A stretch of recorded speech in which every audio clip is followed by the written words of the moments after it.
prone to disease. As you say, bia salt and chine bia woody endorse unipeduanum. Ebisa who say salt endorse unipeduanum. It me a day yarwa ebana.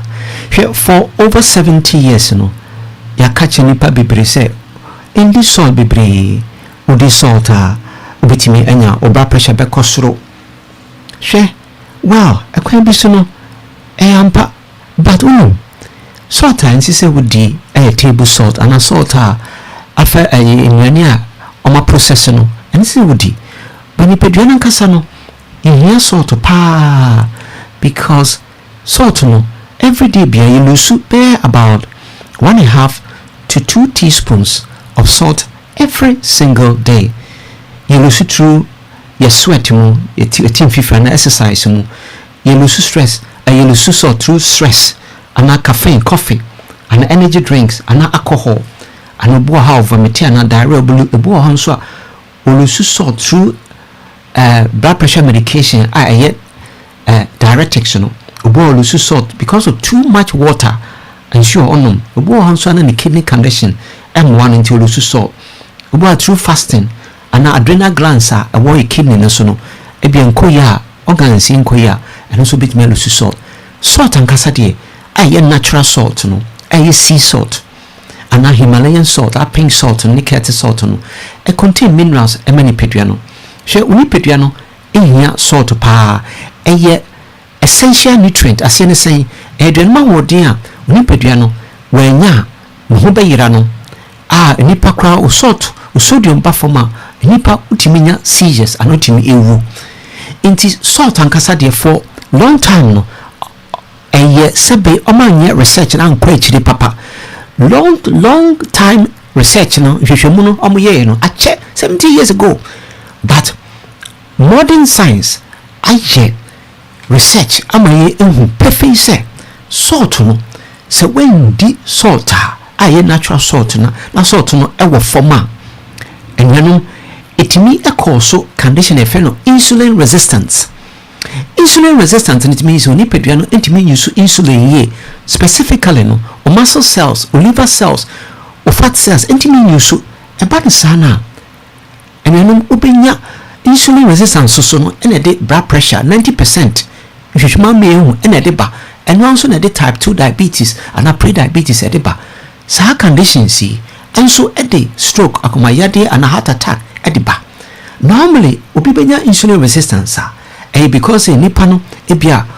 why overweight ana say ona na juye ana or chronic stress so or chronic stress same me ana etimidi insulin resistance etimi edeba but in China ebia umfanye aduane ana say doctor etua wanchire no true that no na ede yade ankasa no na ensusu nam kwanso edeba omo ye research in 2010 clinical research and we say the healthy people mamu eduane a low salt for some time and develop insulin resistance after some time. It's true that no say ni penum nya den nya insulin resistance no ni extra weight to and need too much carbohydrate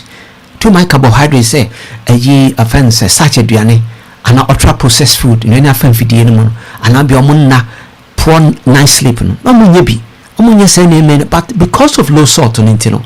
and mom develop insulin resistance it develop blood pressure and type 2 diabetes until so unipeduano salt bafoma unipeduano switch system be a friend RAAS renin angiotensin aldosterone system na as you say a emergency system our body no a trigger unipeduano a hold on to salt because we hear many peduano because one share in peduano nipa na sort about from no obewu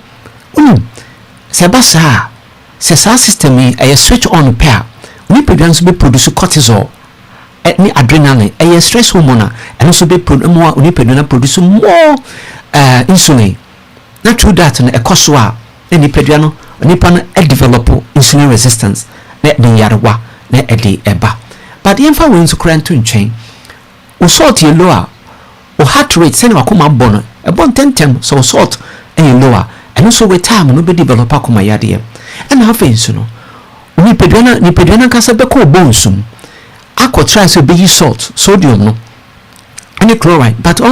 sodium na wo honom no attached to calcium and magnesium into ni pedwana try say obeyi sodium no for ni pedwana na wayi calcium so and magnesium bonso odompem so no astati aye ha and yanum uni pedwana ha dompem ha and e cause osteoporosis and no dompem yade that is we face high risk of bone fractures into enyasem ketwa into salt ehu hiayen by see the natural salt no in moderation e kwan ben so no behu say salt ewu ni pedwanum owo form hwe sa symptoms see ay overlapping as you say other conditions bit ma cause the same symptoms to say bia we dehydrated and our thyroid nso no enkoya yare bona anase bia magnesium ne calcium and balance ni pedwanum ana kidney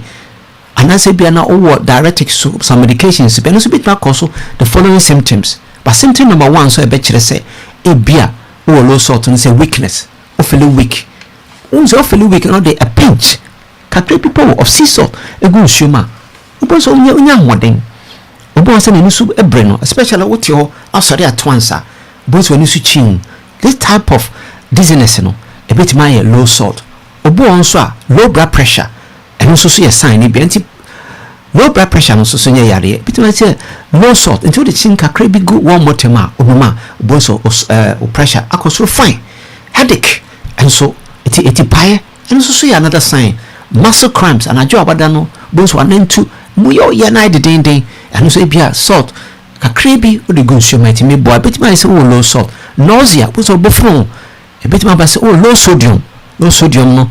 enkoya it means a low salt confusion but why when your brain fog ultimately and drink clearly and also bit my say low sodium fatigue tempiano na I say a bro energy level low all the time under signs so you find insomnia and I don't mean na disturb sleep a bit my say low sodium o de kakre bi pe a pinch a good 1 hour before bedtime and also to me a bow it me da because low sodium ni pedwan activity a sympathetic nervous system and only a fight or flight alert system I say ebe won hu bibia ehu danger bi no ni pedwan na sa time no sa system ye adwuma benya na dwo awokoda no ba wo low sodium ni pedwan activity sa sympathetic nervous system na feel I say wo energy bibre e ba sa ntimi nda another sign say heat intolerance obo ntimi nkwa wiaso ana heat ntimi tolerate kra e be do say low sodium into the inchinika krabi gunsuoma and so timi boaw etimi tolerate heat ana wia last point no a poor digestion ntimi digest waduane yi because chloride no sodium chloride and make it up salt the chloride na bia unya no a oni peduane enya emfa produce stomach acid no stomach acid wo forma ntimi digest waduane especially protein ntimi enye aduane ma ho ne say minerals and vitamins and iron nti ekoso abo say we be deficient na when you a lot of crisis and I know salt eye but any table salt enko any